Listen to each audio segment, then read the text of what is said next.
Good morning friends. అందరు నిద్రలేసారా? చలి ఎక్కువగా ఉంది కానీ నాకు నిద్ర పట్టలేదు రాత్రి తెల్లవారులు. అప్పుడు నేను 1998 డిసెంబర్లో ఎలా ఆలోచన చేశానో ఇప్పుడు అలా ఆలోచన చేశాను. కానీ ఉదయాన్నే వీడియో చేయాలి, తెల్లవారుజామున కొద్దిగా నిద్ర పట్టింది. పైకి మనం ఎంత ధైర్యంగా ఉన్నా లోపల అనేది కొంచెం టెన్షన్, భయం అనేది ఉంటుంది. ఏదైనా మనం ఒకటి మార్చేటప్పుడు ఎప్పుడైనా ఈ సందిగ్ధ పరిస్థితులు ఉంటాయి అన్నమాట. ఉదయాన్నే అందుట్లో వేడి నీళ్ళ స్నానం కూడా చేయలేదు నేను. సన్నీటి స్నానమే చేశాను. చేసి వీడియో స్టార్ట్ చేశాను. 27 సంవత్సరాలు నా షాప్ ఎందుకు తీసేయాల్సి వస్తుంది అనేది నేను మొదలుపెట్టాను కదా, పార్ట్ 1. ఇది పార్ట్ 2. వీడియో మొత్తం చూడండి. జీవితం అంటే ఏందనేది చాలా వరకు అర్థమవుద్ది. చాలామందికి జీవితం కొంతకాలం కష్టాలు ఉంటాయి. నాలాంటి వాడికి జీవితకాలం కష్టాలు ఉంటాయి. గూడ్స్ రైలు లాంటిది మా జీవితం. ఇక నేను మా బాబాయ్ దగ్గర నేను షాప్ మానుకున్నాను డిసెంబర్ 18, 1998. ఇప్పుడు నాకు డబ్బులు కావాలి. ముందు షాప్ పెట్టాను కాదు, ముందు నా అవసరాలు డబ్బులు కావాలి. నెల నెల వడ్డీలు కట్టాలి, ఇంటి రెంట్ కట్టాలి. ఇప్పుడు నేను ఎలా బతకాలి? చిన్న చిన్న పాన్ షాపుల్లో అప్పులు ఉండి ఇప్పుడు ఎలా బతకాలి? నా పరిస్థితి ఏందో నాకే అర్థం కాల. పోనీ ఏదైనా పని చేసుకొని బతకడానికి రీంచీలు లేవు నా దగ్గర. నాకు రీంచీలు ఎవరు ఇస్తారు ఇప్పుడు? నేను ఎక్కడ తిరిగినా నా సాయి చూసి అందరు నవ్వేవ్వాలి. ఎందుకు మానుకున్నావు మీ బాబాయ్ దగ్గర నుంచి? మీ బాబాయ్ని కాదని నువ్వు ఎక్కడ బతుకుతావు? ఆయన అన్ని రకాల పనులు తెలుసు, నువ్వు కొన్ని విద్యలే తెలుసు. ఆయన ఎదిరించి నువ్వు బతకగలవా అనే ప్రశ్న ఎక్కడ కూడా. ఇంక సరే, ఇక మా మేనత్తని అడిగాను, వాలంటీర్ ఉంటాను కదా.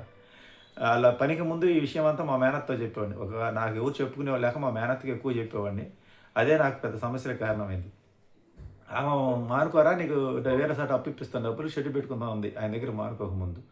ఇంకా చిరుగు పొరుగు షాపుల పక్కన వాళ్ళు కూడా నువ్వు ఎంత కష్టం చేస్తున్నావు, మీ బాబాయ్ ఇట్లా ఖర్చు చేస్తున్నాడు, మీ పని అంతా నువ్వే చేస్తున్నావు అని చెప్పి అందరూ రెచ్చగొట్టేవారు. కానీ ఈ రెచ్చగొట్టే వాళ్ళందరూ కూడా మనం పని మానుకున్న తర్వాత సమాజం అంటే ఇలాగే ఉంటుంది. తర్వాత మనల్నే తప్పు అంటారు ఆయన దగ్గర మానుకున్న తర్వాత. ఇంకా అక్కడి నుంచి నన్నే తప్పు అంటాం మొదలుపెట్టారు. మా మేనత్తని అడిగాను, ఎక్కడ అప్పు ఇప్పించు 10,000 నేను షాప్ పెట్టుకుంటానంటే. ఇప్పుడు మనకు ఎవరు తెలుసులో ఉన్నారు, ఎక్కడ ఇప్పిస్తామంటే వాళ్ళు చెప్తే ఇస్తారు, కానీ వాళ్ళు చెప్పాల మనకు ఎందుకు లేదు. అప్పుడు చెప్పాను, నా పొలం అన్నా మీరు కొనుక్కోండి, వేరే వాళ్ళకి అమ్మితే కూటికి నెలకు అమ్మడం బాగుండదు, మేనత్త కాబట్టి మీకే భవిష్యత్తులో ఉపయోగం ఉంటుంది, మంచి రేటు వస్తుందన్న. మా దగ్గర ఇప్పుడు డబ్బులు లేవు కొనడానికి అన్నారు. ఇప్పుడు నాకు తెలిసిన వాళ్ళు ఎవరున్నారు? వాళ్ళే ధైర్యం, వాళ్ళే సర్వం అన్నట్టుగా ఉంది కదా. అందరూ పగైన తాత నాయనమ్మ, అప్పుడు నానమ్మ చనిపోయింది, తాతయ్యతో గొడవ అయింది, ఈ ఆస్తులు కూడా. ఇంకా అందరితో గొడవలు అయినాయి. ఇంకా నాకున్నది మా మేనత్త ఒక్కటే నేను నా బాధలని చెప్పుకునేది. ఇంకా ఆమె ముఖం చాటేసింది. ఇప్పుడు ఏం చేయాలి? వాళ్ళ ఇంట్లోనే రెంటుకుంటున్నా. ఇంకా తర్వాత పోయి వాడి దగ్గరే పని చేయమంది. ఆమె రెచ్చగొట్టింది, ఆమె మేనుకోమని. ఆమె కూడా ఒక భాగం అనమాట. తర్వాత మళ్ళీ వాళ్ళ అక్క తమ్ముడు ఇద్దరు మాట్లాడుకున్న తర్వాత మళ్ళీ వాడి దగ్గరికి పోయి పని చేయండి. పౌరుషంగా బయటకు వచ్చాను, ఇంక మళ్ళీ పోలేను. ఇంకా నేను ఏం చేయాలి అర్థం కాక బజార్లో అక్కడ ఆ షాపులు కాడ ఈ షాపులు కాడ పొద్దుబాబు కూర్చుంటూ ఉండేవాడిని. నేను ఎవరిని కూడా టీ అడగాలన్నా కూడా, టీ ఇప్పించమని అడగడానికి కూడా నాకు చాలా చిన్నతనం. టీ కొట్టు ఖాతా కొట్టు ఉంది, అతని దగ్గర టీ తాగేవాడిని. అప్పట్లో ఎంత లేదు, నెలకి 100-200 బాకీ పెట్టి మళ్ళీ ఏదైనా పెన్ రంగులో ఇచ్చేవాడిని. పాన్ షాపులో కూడా అంతే, ఒక్కొక్క షాపులో 300-400 ఇటు చిల్లర బాకీలు పెట్టేవాడిని అనమాట. ఎక్కువ పెట్టను, నాకు భయం. ఇంకా ఎలా బతకాలి అని తిరిగే టైంలో నేను 2 రోజులు 3 రోజులు తిరగంగా ఒక పక్క ఆకలి, ఒక పక్క ఇంట్లో వాళ్ళు ఎవరు లేరు వంట చేసి పెట్టడానికి, రేతులు కొనుక్కుంటే నిద్ర పట్టలేదు, టెన్షన్, భయము, ఆందోళన. అట్లనే తిరిగి మా బాబాయ్ దగ్గరికి వెళ్ళలేను. ఇదే నా పరిస్థితి. ఈ సిచ్యువేషన్లో ఉన్నాను నేను. ఇప్పుడు అప్పటికి ఇంకా దైవ నామస్మరణ చేయలే. ఇంకా నేను శ్రీశైలం మల్లికార్జున స్వామి దగ్గరికే వెళ్ళొచ్చేవాళ్ళం. మేము 1991 నుంచి పోవటం మొదలుపెట్టాము. ఇంకా ఆయన నామస్మరణ అంటే వరకు దండం పెట్టుకోమనుకోండి, ఏం స్వామి ఇట్లా చేసేవాడిని అని అనుకుంటా ఉండేవాడిని. ఇంకా నేను పొద్దున్నే షాపు లేదుగా నాకు, తిరుగుతూ ఉంటే మా అదృష్టం బాగుండి నేను మా బాబాయ్ దగ్గర నుంచి మానుకునే ముందే మా ప్రాంతం ఒక అతను మెకానిక్, అలాగే మెకానిక్ వేరే ప్రాంతానికి వెళ్ళి అక్కడ షాప్ పెట్టి వర్క్ ప్లస్ షాపు 2 రన్నింగ్ చేసుకుని వాళ్ళ పిల్లలు ఎక్కించడానికి మళ్ళీ సొంత ఊరికి ఆ మెయిన్ రోడ్లో అందరూ స్థలాలు కొంటుంటే ఈయన కూడా స్థలాలు కొని 2 రూములు కట్టించి అక్కడ షాప్ పెట్టాడు. 2 కొడుకులని 2 రూములు కొని. అతను ఒకప్పుడు మెకానిక్కే, అంటే మా తాతయ్య వాళ్ళ మా నాన్న వాళ్ళ తరం అనమాట. అతను స్వతంత్రంగా మా అల్లుడు అంటాడు నన్ను, నేను మామ అంట. వాళ్ళ పిల్లకాయలు కూడా స్వతంత్రంగానే మాట్లాడతారు నాతోటి. వాళ్ళ కొత్త షాపు, వాళ్ళకి మెకానికల్ కావాలి, కస్టమర్లు కావాలి. ఆ టైంలో నేను మా బాబాయ్ దగ్గర నుంచి అనుకున్నాను. మేము అంతకుముందు ఎప్పటి నుంచో ఉపయోగిస్తున్న షాప్ ఒకటి ఉంది, అది కొంచెం దూరం. ఇది మా షాపు, ఇప్పుడు మేము పెట్టిన షాపు దగ్గర ఇది. వాళ్ళు రా కూర్చో అని చెప్పి మనల్ని పిలిచారు గౌరవంగా. అంటే ఎవరు అవసరం వాళ్ళది కదా, వాళ్ళ అవసరం వాళ్ళది, మన అవసరం వాళ్ళది. ఇక్కడ ఎవరైనా తప్పు పట్టలేదు. ఇప్పుడు ఏం చేస్తున్నావు ఏంటంటే, ఏం చేయాలి అర్థం కాలేదు మా అంటే, మన షాప్ కాడ కూర్చొని చేసుకోపోయినా అన్నాడు. అంటే అప్పుడు షాపులు కాడ పూర్వం రోజులు షాపులు కాడ కూర్చొని చేసుకుంటారు వర్కర్లు. ఈ మోటార్లు పని చేసేవాళ్ళు కానీ, ఆయిల్ ఇంజిన్ పనులు చేసేవాళ్ళు కానీ ఆ షాప్ కాడ కూర్చొని ఏదైనా పని చెప్తే వాళ్ళ సామాన్ సేల్ అవుతాయి కాబట్టి ఆ పల్లెలో పోయి చేసుకొచ్చుకునే వాళ్ళు మేము. అలాంటి పరిస్థితి అనమాట. కానీ నాకు అలా ఇష్టం లేదు. అక్కడ జీవితాంతం బానిస బతుకు బతకాలి ఎక్కడున్నా కానీ వాళ్ళకి ఏదో సామాను అందిస్తా. సరే ప్రస్తుతానికి మన అవసరం కాబట్టి సరే అక్కడ కూర్చున్నాను. అంతలోకి నాకు ఒక పనొచ్చింది. అది ఫస్ట్ ఇంజిను మా టౌన్ పక్కనే కంటమారపల్లి అని మెయిన్ ఈదలవాగు అంటారు. ఆ మెయిన్ రోడ్‌లో వాక్కు పెట్టింది ఇంజిన్. వరి నాటుకోవడానికి వాళ్ళు వాగులో నీళ్ళు వరికి కొట్టుకుంటే ఆగిపోయింది. వాళ్ళు ఫస్ట్ నాకు ఇంజిను అది రిపేర్ వచ్చింది. నా దగ్గర రీంచిలు లేవు. ఈ షాప్ పెట్టినోడు కొత్తగా షాప్ పెట్టినోళ్ళ దగ్గర వాళ్ళు రీంచిలు కూడా అమ్ముతారు. కొన్ని రీంచిలు తీసుకున్నా అంటే మొత్తం ధరకు మనం ఓడ తీసుకోవడానికి మాత్రమే పని చేస్తాయి. ఇంకా పౌండరీ వర్క్ ఫౌండరీలో చేపించాలి. ఈ పౌండరీ వర్క్ ఇవన్నీ మేమే చేసేవాళ్ళం మా బాబాయ్ దగ్గర ఉన్నప్పుడు. మా పని బయటికి ఇవ్వం. మొత్తం మేమే చేస్తాం. ఆల్ రౌండ్ చేస్తాం అనమాట. ఇంకా నాకు ఫస్ట్ ఏం చేద్దాం ఆ హెడ్ కట్టర్లు అవి లేవు కదా నాకు వాల్ సీటింగ్ చేసి కట్టర్ పంతులు అవి లేవు. రీంచ్ల వరకు తీసుకున్నాను. ఆ ఇంజిన్ ఓడదీసి ఆ ప్లాట్ఫామ్ మీదే ముందు పక్క రోడ్డు మీద పెట్టుకున్నాం. అప్పుడు మా సెంటర్ అంత అభివృద్ధి చెందల. చాలా పెద్ద రోడ్డు బాగా విశాలంగా ఉండేది. అప్పుడు ఎవరు అబ్జెక్షన్ కూడా చేసేవాళ్ళు కాదు. ఇప్పుడే చేస్తారు. రోడ్డు మీద పెట్టుకొని ఇంజిన్ ఒకటి తీసుకొని నేను ఆ ఇంజిన్ మొత్తం జనరల్గా అయితే 3 రోజులు పెట్టి ఇంజిన్ చేయాలంటే మేము ఆకలి మీద ఉన్నాం కదా, తొందరగా సాయంత్రం పని అయిపోతే ఒక 500 డబ్బులు వస్తాయి. 500 డబ్బులు వస్తాయి. ఆ రోజుల్లో నేను 500 తీసుకుంటాను ఇంజిన్ పనికి. చాలా హార్డ్ వర్క్. అందరూ 3 రోజులు చేస్తే నేను సాయంత్రం చేస్తాను. ఎలా చేస్తాను? ఉదయాన్నే 7 గంటలకు కూర్చుంటే పని మీద ఇక మధ్యలో ఈ కిల్లీలు నవ్వులుతానే నేను టిఫిన్ కూడా చేయను. ఇంకా ఒకసారి ఉదయం టిఫిన్ చేస్తా. ఒకసారి టిఫిన్ కూడా చేయను. ఉదయం టిఫిన్ చేసి ఈ కిల్లీ నోట్లు వేసుకుని నవ్వులుతా చేస్తూ ఉండేవాడిని పని. టీ తాగుతా, కిల్లీలు నవ్వులుతా. ఇంకా మధ్యాహ్నం భోజనానికి కూడా పోను. ఆ సాయంత్రం ఆ పని అయిపోవాలి, డబ్బులు పడాలి పట్టుదలతో ఆ పని ఫస్ట్ రోజు రాత్రి 8-9 గంటలకల్లా పని పూర్తి చేసేసి రెండో రోజు వాళ్ళు ఇంజిన్ డెలివరీ ఇచ్చారు. పెట్రోల్ ఇంజిన్ ₹500 డబ్బులు ఇచ్చారు. 500 డబ్బులు వచ్చరికి అట్ట గాలి పీల్చుకున్నా. అమ్మయ్య 500 సంపాదించాను మొదటి పోని, ఇక నేను బతకగలను అని ఒక ధైర్యం వచ్చింది. కానీ అక్కడే ఒక టిస్ట్. మాకు ఒక రోజు పని ఉంటే 3 రోజులు 4 రోజులు పని అవుతుంది. సీజన్ పని. ఈ 500 రాగానే మాకు తెలిసిన అతను మా బాబాయికి మా తాతయ్యకి అందరికి తెలిసిన అతను బంగారం పని చేసే అతను అంటే మా వాళ్ళు అతను అతనికి మోటార్ సైకిల్ ఇప్పించి బుల్లెట్లు అవి మారుస్తూ ఉంటాడు. ఆ బుల్లెట్లు అవి మార్చి అతను రాజుద్దు కొనుక్కొచ్చాడు బండి. అదేం మైలేజ్ రాదు. అతను ఆ బండి వదిలించుకోవాలి. అది ఎవరు కొనటం వల్ల అది రాజుద్దు బండి, ఓల్డ్ మోడల్ బండి అనమాట, 89 మోడల్. అతను ఆ బండి తీసుకొచ్చి నువ్వు మీ బాబాయ్ దగ్గర మానుకున్నావు కదా, ఈ బండి కావాలి తీసుకుంటే అయ్యా నాకు తినడానికైతే కానలేదు, ఈ బండి నేను ఆడుకునేదంటే 8,300 ₹300 డబ్బులు నాకు 8,000 ఒక 15 రోజులు 20 రోజులు ఆగిమన్నాడు. అప్పిస్తామంటే హెలికాప్టర్ ఏమైనా కొంటాం మన మధ్య తరగతి. ఆ ₹300 ఇంజిన్ పని చేస్తే 500 వచ్చినాయి కదా, అవి తిండికి కూడా ఉంచుకోకుండా నేనేం చేశాను, రీంచిలంటే షాప్లో అప్పిచ్చాను. ఆ 300 అతనికి ఇచ్చేసి అతను 15 రోజులకి 20 రోజులకి ఇచ్చేటట్టు. ఆయన ఉద్దేశం ఏంటంటే 10-15 రోజులు ఇవ్వకపోతే ఈ 300 తీసుకొని తర్వాత బండి వెనక్కి తీసుకుంటాడు అనమాట. అది లెక్క. సరే అతను నన్ను నమ్మి బండి ఇచ్చాడు. ఆ బండి నెంబర్ కూడా టోటల్ నెంబర్ కూడా మనకు సెట్ అయ్యే నెంబర్ కాదు. AAE 1106 రాజదూత్ 175cc బండి, పాయింట్ సెట్ బండి. అది బ్లాక్ కలర్. నా కర్మగాలి అది అలివిగానే బండిని నేను పట్టుకున్నాను అనమాట. ఒక కుటుంబాన్ని తాగొచ్చు, భార్య పిల్లలు తాగొచ్చు ఆ బండికి పోసే పెట్రోల్. అప్పుడు లీటర్ పెట్రోల్ ₹30. నేను ఈ బండి కొనుక్కొని ఈ 300 అతనికి ఇచ్చి ఇంక 200లో ఒక ₹30 పెట్టి లీటర్ పెట్రోల్ పంపించి ఈ బండి వేసుకొని, అంటే మేము పల్లెల్లో పోయి పని చేసుకోవడానికి బండ్లు కావాలి. అప్పుడు బస్సు సౌకర్యం తక్కువ ఉండేది, ఆటోలే లేవు. ఇక నేను ఈ బండి వేసుకొని ఎప్పుడైతే మా అత్త వాళ్ళ ఇంటికి వెళ్ళాను, అంటే వాళ్ళ ఇంట్లో రెంటుకున్నా, ఇంకా వాళ్ళు గుసగుస మొదలుపెట్టారు. వీడికి తినడానికే తికాన లేకపోతే వీడు 10,000 9,000 పెట్టి బండి ఎట్టుకున్నాడు. వీడికి డబ్బులు ఎవరు ఇచ్చారు? మనల్ని కాదనుకోండి వీడికి అప్పు ఎవరు ఇస్తారు? లేదు ఏదో జరిగిందని ఇంకా వాళ్ళు ఊహించుకోవటం ఎక్కువ జనాలు. ఇలా వాళ్ళు ఆలోచన చేయటం మొదలుపెట్టారు. అంతలోకి మా బాబాయికి మా కొత్తగా చేరిన అతను మా చింతాత కొడుకు వీళ్ళు నీ దగ్గర ఉన్నప్పుడు డబ్బులు సంపాదించుకొని వాడు దాచిపెట్టుకుని ఎదుడు బండి కొన్నాడు. అంటే మా బాబాయ్ దగ్గర ఉన్నప్పుడు మా బాబాయ్ సొంతంగా తయారు చేసుకున్న కిరోసిన్ బండి ఒకటి ఉంది. వేరే ఒక బండి ఇంజిన్ చేసి దానికి alteration engine, Villiers engine, kerosene engine ఒకటి పెట్టుకున్నాడు. నాకేమో లోనా బండి ఇచ్చేవాడు. మా బాబాయ్ మోటార్ సైకిల్ మెకానిక్ కూడా, కానీ నాకు దాంట్లో ప్రవేశం ఉంది కానీ పూర్తిగా నేర్చుకోవాలి. అన్నింటిలో ప్రవేశం ఉంది. మా బండ్లు మేమే రిపేర్ చేసుకుంటాం, కొత్తగా ఆల్ట్రేషన్లు కూడా చేస్తుంటాం. ఎల్లింగ్ అన్నీ ఉన్నాయి మా దగ్గర. ఇంకా ఆ బండి కూడా ఇంకా నేను ఆయన దగ్గర నుంచి మానుకున్న తర్వాత నాకెందుకు ఆ బండి అని ఆయన బండి ఆయనకి ఇచ్చేసి అప్పటికి అంతకుముందు ఆయనకు ఒక 1500 పెట్టుబడి కూడా పెట్టాను. బోరుకు కావాల్సిన డబ్బులు నేనే పెట్టాను. సరే అది పక్కన పెడితే ఇంక వీళ్ళందరూ వీడికి డబ్బులు ఇక్కడ ఉన్నప్పుడు తీసి మన దగ్గర నీ దగ్గర తీసి చూసావా వాడు ఆ బండి కొన్నాడని చెప్పి ఇంక మా బాబాయ్కి ఎక్కేయటం మొదలుపెట్టారు. కానీ ఆయనకి తెలియని విషయం ఏంటంటే నేను ఎక్కడికి పోయినా ప్రతి ఒక్క రూపాయి చెప్తా. నేను ఎక్స్ట్రా ఏదైనా ఖర్చు పెడితే అంతకుముందు ఎప్పుడైనా సరే మమ్మ ఇచ్చిన డబ్బులు అవి ఖర్చు పెట్టుకునేవాడిని. ఆయన డబ్బులు నేను పెట్టను.